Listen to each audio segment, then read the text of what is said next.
amazing viewers. Thank you so much for joining me on my program once again. I appreciate you wherever you are connecting from. If you have not subscribed to my channel, please kindly subscribe to my channel. Click the notification bell so that you'll be notified each time I upload a video. You will be among the first to receive it. Thank you so much and remain blessed. Gentlemen, so let's begin that conversation you started earlier. Governor of Kaduna State, Governor El Rufai, has said the only way out is to take the war to the doorstep of the terrorists and bomb them in their enclave. He also said that Buhari, not aware of terrorist threat to abduct him until I told him, says El Rufai. That story is on the front page of the Nigerian Tribune. But let's focus on what seemed to be more important, taking the fight to the doorstep of, the terrorists. Is your chat? The government has said severally that they couldn't bomb or carry out,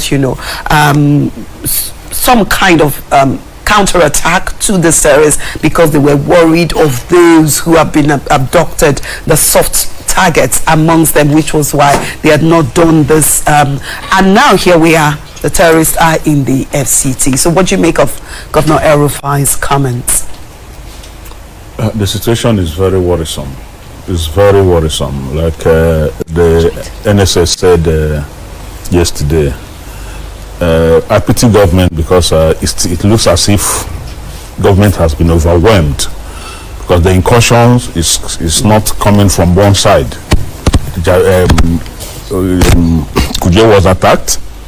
The next, after a few weeks, they went to Buhari. Yesterday, they've gone to Zuba.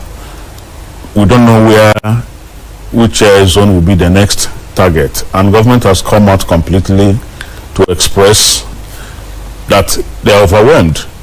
I personally believe in El Rufai's position. This is a full-blown war, no doubt about it. You can't know the hideout, the abode of your enemy, who is killing you, who is kidnapping, demanding ransom, and ransom being paid. You can't tell me that you know where they are hiding and you don't want to attack them. That makes tongues to wag. Maybe the conspiracy theory. It is not just now that El Rufai is saying this. It is not just now that we have known the location of these terrorists. We have seen a negotiator who followed a pathway with even government officials to discuss with terrorists. We have seen recently somebody has also negotiated the release of few Abuja-Kaduna train victims. We have seen all these things. And these people are coming in a Taliban way. They are coming with a very big threat that a nation's number one citizen, the chief security officer of the country, will soon be kidnapped. And the guy said he wasn't aware of it. I don't know how else until he brought the news to him. But I think the best way is to take the war to the doorstep of your enemy. Because this is no longer a sort of we want them to surrender, we will reabsorb them. They are killing, they are maiming. Our soldiers are being frustrated because deaths on their side is coming almost on a weekly basis. We saw what happened yesterday at Zuba. We saw what happened at Buhari. We have seen army formations being attacked. Kaduna, Zamfara, everywhere, nowhere is safe. And we know where these people are hiding according to their security information. And the people who know them, the likes of El Rufai, who know that this is where these people are suggesting that the way of attacking, the way of quelling this matter is to take the war direct to their den. And somebody is telling us we cannot bomb them because of fear of killing innocent people. Yes, I know that if innocent people are not meant to be killed, but there is no way you will be in a war without making some casualties that are not required. That is what war has brought. But that is what the government has given us. They have now made everybody to be in suspense. And there is no doubt about it. They are overwhelmed. They have run out of ideas. That is why the NSA is begging for intelligence. Tips. So I think I support the position of the Kaduna State government. This war has to be taken to the dens of the terrorists. Chukswa, your view on what El-Rufai said, are you in support of it, or do you have other ways that they could go about it? It's sheer hypocrisy on the part of El-Rufai. You see, El-Rufai is a member of the inner cabinet of the Muhammad Buhari administration. El-Rufai is very clear. El-Rufai has the ears. Didn't El-Rufai just tell us that it was he who told the president about the threat by terrorists to kidnap him and the president? So it's very close to the president. So why is he? I mean, he said he's been saying that for the past 5 years. So who's El-Rufai talking to? You and I? El-Rufai has the ears of the president. He should tell the president what to do. But you see, doesn't this mean that he has been telling the president and the president is not doing anything? So is that not what his comments imply? That's their business. You see, we all know El-Rufai's. We all heard El-Rufai prior. Before 2015, we saw he was the harshest critic. He was the most vitriolic critic of Jonathan, of President Goodluck Jonathan. And now they said change. They didn't change. They brought Buhari and said that Buhari had the magic wand to solve all our problems: economic, political, and of course security. And then we've seen how far they've gone. But see, the issue is this: let us look at America. America has probably 100,000 times the firepower of Nigerian Air Force. I think over. The number of U.S. Air Force personnel is more than the whole of Nigerian Armed Forces. The U.S. dropped over 50,000 bombs in Afghanistan. And what happened at the end of the day? The Taliban still took over government. So what does that tell you? Look at what happened in Vietnam. In fact, they got to a point in time, the U.S. government said, okay, that the Viet Cong, that they were hiding in bushes in forests. So what did they do? They went and formulated a chemical called Agent Orange. The U.S. sprayed the whole of Vietnam, with that chemical to kill the forest so that they can see these terrorists. But what happened? At the end of the day, the U.S. left in disgrace. So it's not, so bombs don't win wars. Weapons don't win wars. It's the commitment of troops. Look at what one of the most respected military officers in the whole world, General George Scott Patton, said. He led the U.S. 7th Division during the Second World War in the Mediterranean. He said that no dumb bastard ever won a war by dying. You don't win a war by dying. You win a war by making your opponents die. So what have we been seeing in Nigeria? We've been seeing soldiers killed on a daily basis. Look at, I feel very sorry for someone like Governor Yahya Bello of Kogi State. Kogi State, before now, Kogi State has produced 4 or 5 service chiefs. The first Navy officer to become a 4-star general is from Kogi State, Admiral Gohi, you understand? So these are the finest of the Kogi people. It takes a lot of effort to train an officer through the military school, through the Defense Academy, gets commissioned, and in an elite corps, the armored, the infantry. Of course, the armored corps, they come, the Brigade of Guards, they come from our infantry officers. These guys who died, Lieutenant Colonel Abu, who died 4 years ago, and these guys who were also murdered, and of course the Air Force lady, Arotile. These are people who in the next 20, 30 years will have risen to become chiefs of air staff, chiefs of army staff, and we lost them. So coming every day to say bomb them, don't bomb. El-Rufai himself told us that he personally listens to the conversation of these terrorists.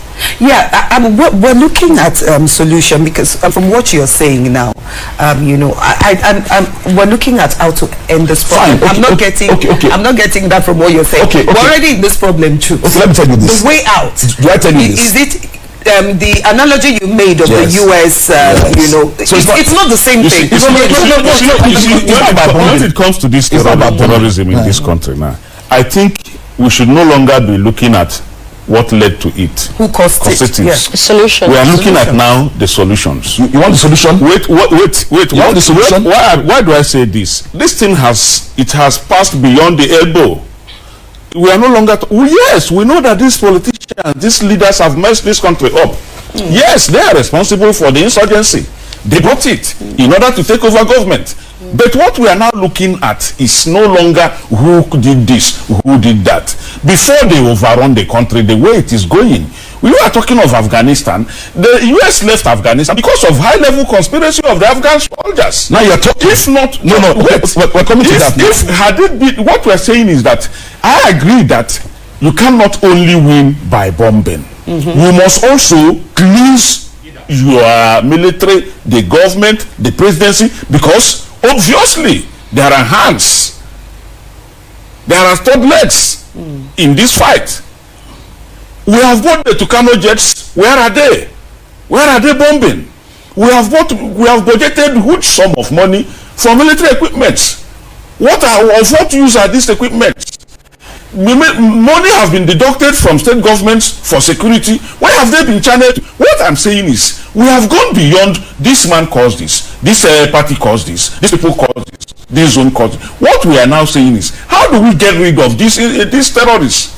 And by getting rid of these terrorists, we must stop the conspiracy theory, which is very much pronounced in this war. I agree that if you want to fight, if you want to say you are fighting insecurity or insurgency, you must come out clean. You cannot be fighting insecurity when some of the people who sit and take decisions with you are supporting them. How come ransom is always being paid? Who are the people that pay this ransom? Who are the people that take part, share in this ransom? Who are the people that are giving information to these terrorists? You cleanse that side. But you cannot also do that alone. I also believe that these people have settled very much. They have gathered a lot of ammunition. That is why they can operate here, there, and there. So you cannot just be joy by saying, let us cleanse. We must take the war to them. It was happened at Sambisa. They relocated because the war was going on in Sambisa. They have now moved to the northwest. And from the Kaduna forest, they have penetrated into Abuja. Get their location, which they know. Take it to them. While you also look at it, it's not only taking war. You can't win a war by gunshots. There are other, things that has to be put down. But what I'm saying is, it has gotten to a stage where we can no longer relax and say, let them surrender. Let us reintegrate them. I think that has yielded no result. That has yielded no result. May I speak? Yes. May I speak? Go ahead. You see, I was going to land, but of course I was overrun by. You see, the issue is they say where there is a will, there's always a way. When Jonathan was in power for 5 years, for 4 years, he changed his service chiefs. He changed the NSA. True or false? You see, there is no will. You see, let us stop pretending. There is no will by this. If you are expecting Buhari to fight insurgency, you're wasting your time because there is no will whatsoever. I'll give you an example. Imagine the president's convoy was attacked last month. His advance convoy was attacked in Katsina State. Imagine that such an attack happened anywhere in the southeast. They would have leveled the whole of the southeast. I can tell you that. What happened in Kuje prisons? Had it happened in the southeast, they'll have sent all the soldiers, too deep to level the whole of the southeast. What am I saying? You see, when you have double standards, when there's no will to fight terrorism, you understand? I tell people, Biafra was a country. In 30 months, Biafra was decimated. These are ragtag soldiers. Why are they? You see, each time, check all the killings by terrorists of Nigerian soldiers. It's always ambush. So why do they ambush them? They ambush them because people within, enemies within, tip off the terrorists. So when you have Boko Haram and terrorist sympathizers in the military, I'm not the first to say that. One of the most respected generals in the Nigerian army, General Tiwa Danjuma, he was not only chief of army staff, he was Minister of Defense. He came out to say that the military is colluding with terrorists. How do you tell me that terrorists drove from wherever and came to Kuje prisons and launched attacks for close to an hour or more than an hour, and there was no response, 3 hours, and there was no response by any of the security forces here? We have the Nigerian Air Force. We have an Air Force base here. Why would you go to Buhari without area cover? We have choppers. We have drones. And we saw this viral voice note by soldiers, which of course the defense ministry has the defense people have disputed. But the truth is this: you don't just kill a captain and a lieutenant and soldiers like chicken. It's not done anywhere in the world. But you see, we've seen it's going to be recording decimal, and the danger there is that soldiers now and officers will become afraid whenever there's a distress call to say, okay, we suspect terrorists are here, because they were afraid, because they don't even know if there are booby traps there. Okay, Chooks, and I saw, excuse me, I saw the NSA. If the NSA had shame, what he ought to have done was have thrown in the towel, because you see, he was a commander of brigade of guards. He was a director of defense intelligence. So you see, if he's now begging you and I in the newsroom to help, he's now begging the Mereke and the Mealewa to supply information. Recently they withdrew $1 billion. What for? They should give me part of the money, but I'll give them intelligence. You understand? No, I cannot be. Look at your newsroom here. I woke up early this morning. I researched to come here so I can talk. You did your research so you can talk. Will the NSA come and help you air your broadcast here? No. So telling us that that if I more or less what it is, there was to shift blame, push back the blame to us, that if what happened in Buhari had civilians volunteered information. Hogwash. That's rubbish. Okay, Chooks. He shouldn't tell us that. Buhari has refused to fire his service chiefs. He has refused to fire the NSA. So what does that show? It shows that he's very comfortable with them. So you can't come and be comfortable with people who are not delivering. Okay, and come and telling me that I should help you with information. Here's the point. I was trying to make, and which Eziocha was also trying to make, that okay, so now we're in it. You believe that this government does not have the will to do anything, and that's why anything has not been done. Does that mean, Chooks, that we should give up, fold our hands, and watch? No, we have. What are the options? That's what I'm asking. What are our options? Excuse me. Obasanjo came out to say that Buhari has done his best. That anybody expecting to do beyond what he's done is like flogging a dead horse. I mean, Obasanjo was his boss. He has said, see, he has 8-9 months to go. This is 7 years. We've witnessed this. Our prayer is just to manage Buhari until next year. Because if you expect, see, now he's not done anything. But the thing is, we can't keep managing. See, I wonder how we keep managing. Yes. Okay, well, so what do you do? We know very well that this government, we know very well, at least those who want to tell themselves truth, Nigerians who believe in the truth, know very well that this government for 7 years, going to 8 years, has failed every individual in this country. Exactly. In every sector of this country, this government is a failure. Whether they want to hear it or not, whether they want to believe it or not, yes, there are people who will still believe that, but the government has failed. There is no sector in this government, in this country, where you will give them thumb up. None. The worst now is the insecurity that is challenging this country. But what we are saying is, we know that you have rolled out the thing of the NSA, the resume of the NSA, very rich. Yes. But has that helped this country? Of course, it can't. It has not. So there's no. We have talked severally that service chiefs. We have been talking here.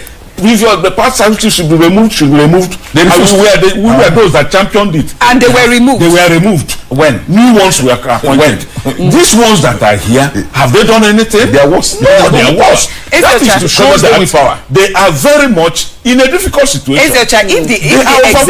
If the executive is overwhelmed and are having difficulties fighting this war, we're seeing the National Assembly senators, protesting, opposition senators saying, like children. Like school children, that Buhari must go, and they want to impeach Buhari. Thursday, that plot thickened at the House of Reps, and the PDP caucus of the House of Reps are also beginning to gather signatures for the impeachment of Mr. President. Many Nigerians are asking, why now? Is it because the terrorists are now? Buhari must go. Buhari must go. Go where? Go where? With how many months? So I say we should manage him. The Night Assembly from APC, PDP, Labour Party, NMPP, whichever senator is there, is part of the failure we are talking about. The worst assembly we have seen in this country is this Night Assembly, with a weak and OES president in the Senate and OES speaker. All of them have failed. Where are they taking Buhari to? Is it now that they are talking about Buhari going with barely 6 months to go? During the Electoral Act saga, there was this same move that Buhari will be impeached. The following day, they all made a U-turn.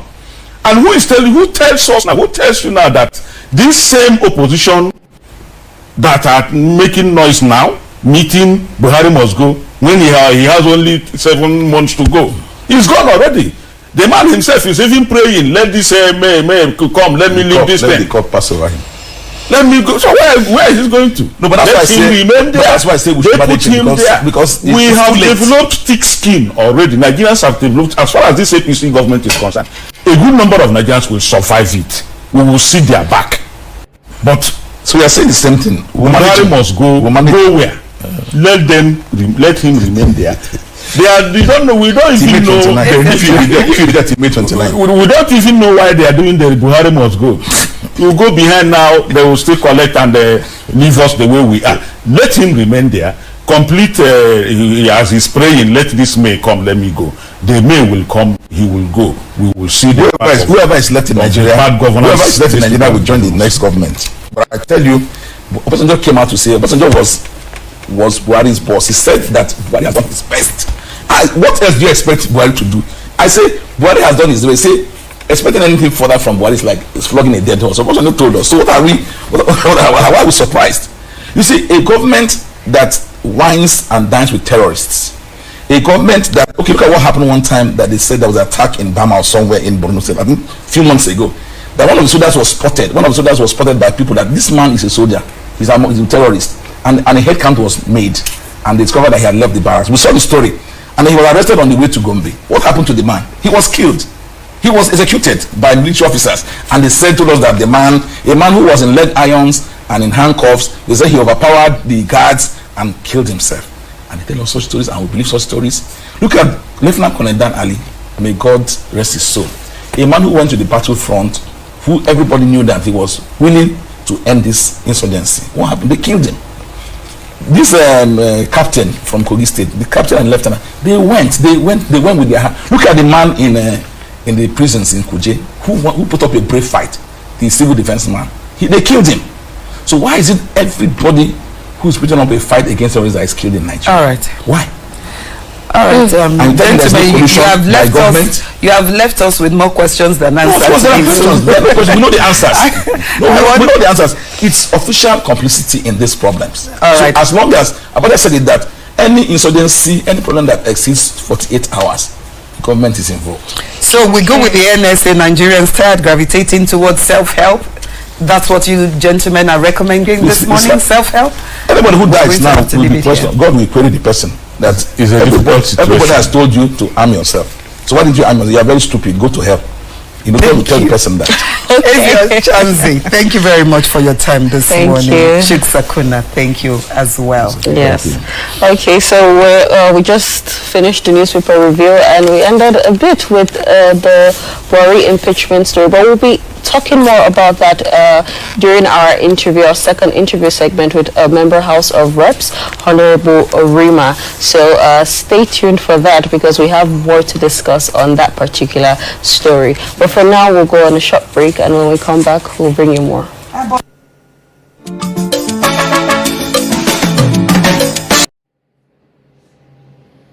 Thank you so much for your patience to watch from the beginning to the end. I hope you have learned something from the video you have just watched. The video you have just watched is to bring information to your doorstep and for educational purpose. It is not to demonize anybody. Let us watch continuously and see who can be able to make a sense out of every nonsense we are seeing. We must continue. We move.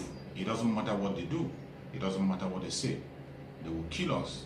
We will kill them. At the end of the day, Biafra is here. Thank you for watching. If you have not subscribed to the channel, please kindly subscribe to the channel. Click the notification bell so that you're notified each time I upload a video. You will be among the first to receive it. Thank you and remain blessed. Bye-bye. See you again.